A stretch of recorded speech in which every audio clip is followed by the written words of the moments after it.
The most shocking moment happened under the blazing Lagos sun. Kwame, a kind young man with asthma, was on his knees, clawing at his own throat, his breath a terrifying, silent whistle. And Adanna, the rich, beautiful girl he had rejected, stood over him. But she did not help. Instead, she held her phone up, its cold lens recording his struggle. Her voice, sharp with bitter jealousy, cut through the air. "Kwame," she said, a cruel smile touching her lips.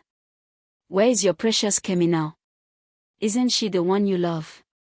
Let her come and save you." Kwame's eyes, wide with panic and betrayal, locked onto hers. He was dying, and she was making a video. What kind of person does that? And where was Kemi? Could she possibly arrive in time to stop a tragedy? Hi guys, welcome to Echoes from the Baobab Tree. Kindly consider subscribing to our channel, like and share the story to your loved ones. Our story begins years earlier, in the bustling city of Lagos, Nigeria. Two girls were born. Kemi, whose name means cherished, was born to Chinedu and Aisha in a modest flat in the Surulere district. Her father ran a small corner shop, and her mother sold fabrics at the local market. Their home was filled with laughter, prayer, and the smell of good soup. Kemi learned early that kindness was the family's greatest currency. Across the city, in a towering mansion in the exclusive Ikoyi area, Adanna was born. Her name meant father's daughter, and Chieftain Ojimosan certainly treated her like his precious gem. Her mother, Chinyere, ruled their staff with an iron fist. Adanna grew up seeing maids as moving furniture, there to fulfill her every wish. Her world was one of instant gratification, where a tantrum earned a new car, and a pout brought a trip to Dubai. Though they lived in the same city, Kemi and Adanna's paths were like parallel lines, never meant to meet. Kemi spent her evenings helping in her father's shop, her homework done under the counter. Adanna spent hers at luxury malls, her homework done by a paid tutor. Kemi's heart was soft, her spirit hardworking. Adanna's heart was proud, her spirit lazy. Little did they both know, Destiny had a plan that would smash their separate worlds together. The collision happened at the University of Lagos. Kemi, in her carefully mended clothes and with her father's proud but anxious blessing, walked onto the vast campus. She felt like an imposter among the students with their sleek cars and foreign accents. But she remembered her father's words, "Sit where the rich sit, learn where they learn. Your mind is your wealth." So, she sat in the front row, her notes perfect, her focus unbreakable. Adanna arrived like a celebrity. A chauffeur opened her door, and she stepped out in the latest European fashion, surrounded by a clique of eager followers.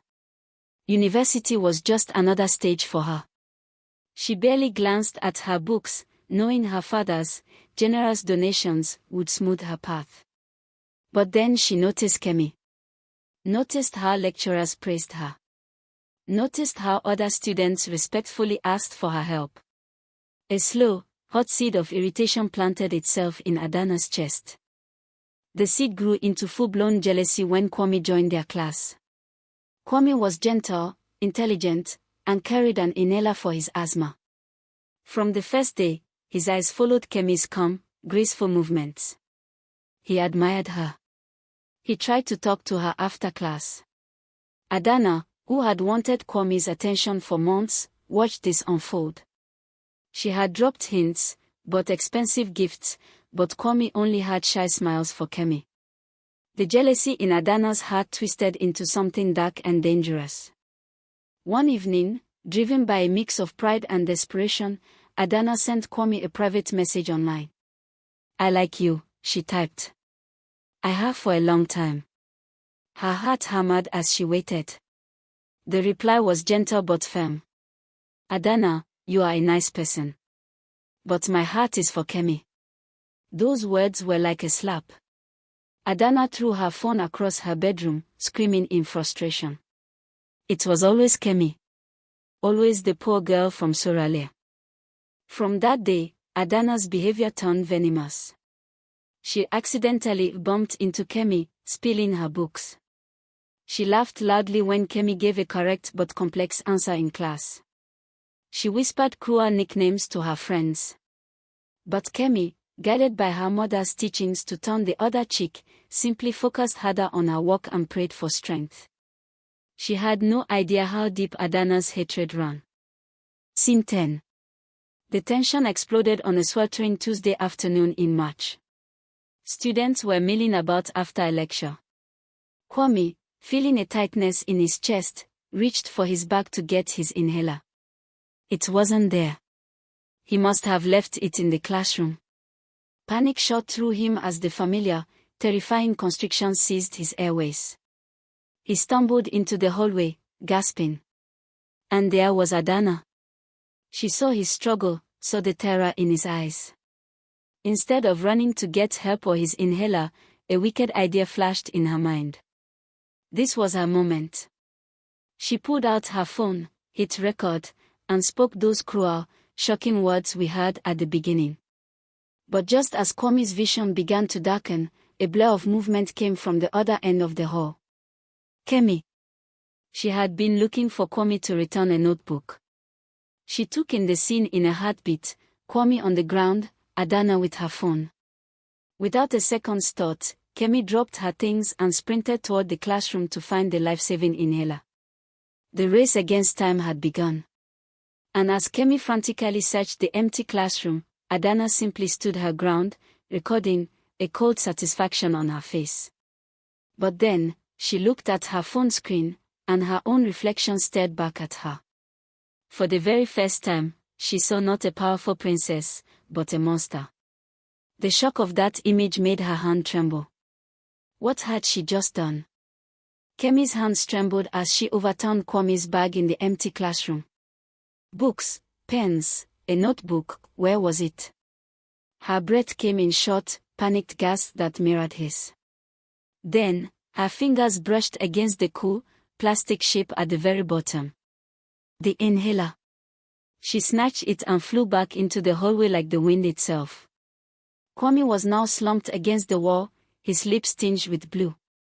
Adanna had lowered her phone, her face pale with a dawning horror at her own actions.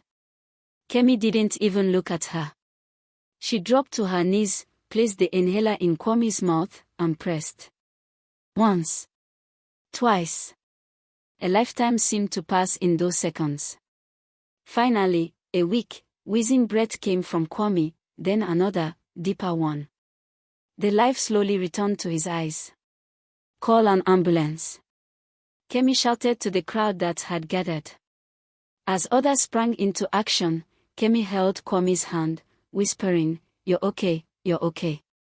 Adanna stood frozen, the video on her phone forgotten, the weight of her cruelty crashing down on her for the very first time. The aftermath was a storm of whispers. At the university clinic, Kwame recovered, forever grateful to Kemi. The story of what Adanna had done spread across campus like wildfire. The group chats, once filled with her glamorous photos, now buzzed with condemnation. How could you just record him? You are wicked, Adanna. For days, she was met with cold stares and turnbacks. The invisible shield her father's money had always provided was cracking. Meanwhile, Kemi's quiet bravery made her a quiet hero. Lecturers nodded to her with newfound respect. Kwame's father, a wealthy but humble businessman named Mr. Bello, sent a heartfelt letter of thanks to Kemi's family. But Kemi herself just wanted to move on. She had exams to study for. Little did she know, Mr. Bello was planning something that would change her life forever. Graduation day arrived in December, the air crisp and full of hope. The Grand Hall at the University of Lagos was decorated in the school's colors. Parents beamed with pride. Adanna arrived with Chief and Mrs. Ojimoson. She wore a stunning, custom-made gown, but her smile was tight. She could feel the judgment in the air. Kemi arrived with her parents, Chinedu and Aisha. Her gown was simple, rented, but she wore it with a grace that outshone every expensive fabric in the room. She sat, her heart full of gratitude for her family's sacrifices. The ceremony proceeded with speeches and awards. Then, the Vice-Chancellor announced a special guest sponsor. Please welcome a pillar of our community, Chieftain Ojemoson. Adanna's father strode to the stage, chest puffed out. He gave a long speech about investment in education, glancing proudly at his daughter. As he spoke, Kemi's mother, Aisha, who had been smiling, suddenly grew very still. She stared at the man on stage. That voice, that certain way he gestured with his left hand. A cold chill, a memory from 22 years ago, crawled up her spine. She shook her head, trying to dismiss it. It couldn't be. After Chief Ojemoson, the Vice-Chancellor introduced another man. A quiet benefactor whose integrity matches his generosity, Mr. Bello. Kwame's father walked up, unassuming and gentle. He spoke briefly about the value of character. Then he said, "Today, I wish to honor a student who exemplifies this. A young woman who saved my son's life not with wealth, but with swift action and a selfless heart. Kemi, please come up." The hall erupted in applause. Shocked, Kemi walked to the stage. Mr. Bello smiled. "For your courage and academic excellence, I am sponsoring your master's degree at the University of Oxford, all expenses paid. And a job awaits you in my company when you return." The applause was thunderous. Kemi burst into tears of joy. Adanna felt the world shrink. Every eye was on Kemi, the girl she had despised. Her own father's money suddenly felt meaningless. Just as the celebration peaked, a sudden hush fell over one section of the hall. Four uniformed police officers walked in, their boots echoing on the marble floor. They moved with purpose straight to the VIP section. The lead officer spoke loudly. "Chieftain Ojemoson, you are under arrest for fraud, corruption, and embezzlement of public funds." Chaos erupted. Adanna screamed, "Daddy!" Her mother fainted. Chief Ojemoson spluttered, denying everything, but the officers handcuffed him. As they led the disgraced man away, past the rows of stunned guests, Aisha stood up. Her face was a mask of 22 years of pain. "Turned." Aisha's voice, strong and clear, cut through the noise. The police paused. Chief Ojemoson turned. Aisha walked toward him, tears streaming down her face. "Do you remember me? Do you remember the young housemaid in your father's house in Ibadan, 22 years ago?" Confusion, then dawning horror, spread across his face. Aisha continued, her voice trembling but loud for all to hear. "You forced yourself on me. When I told you I was pregnant, you called me a liar and threw me out with nothing. You told everyone I was a thief." She turned to the crowd, then to Kemi, whose face was white with shock. "That child is my daughter. Kemi is your daughter." A collective gasp sought the air from the hall. Adanna clutched her chest. "Kemi is my sister." The truth was a bomb that shattered both families.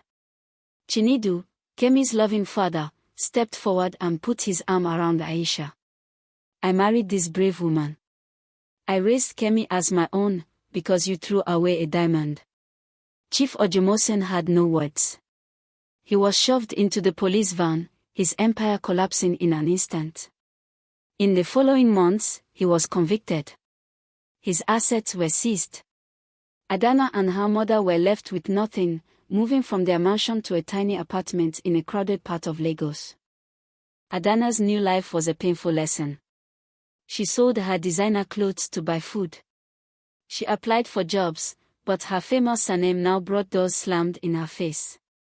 The loneliness was crushing. Meanwhile, Kemi, supported by Mr. Bello and loved by Kwame, thrived. She left for Oxford, her future bright.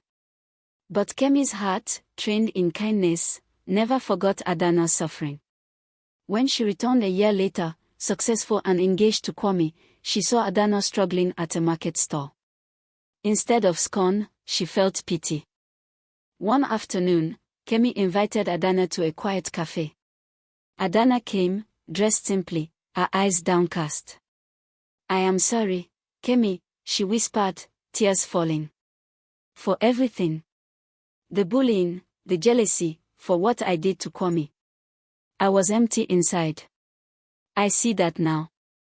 Kemi reached across the table and took her hand. "I forgive you, Adanna." Then Kemi, with Kwame's support, offered Adanna a junior job at the company. More than that, seeing Adanna's hidden talent for sketching dresses, Kemi helped her start a small fashion brand, Ada's Threads. Adanna worked harder than she ever had in her life, fueled not by entitlement, but by gratitude. The brand grew, famous for its beauty and its story of redemption.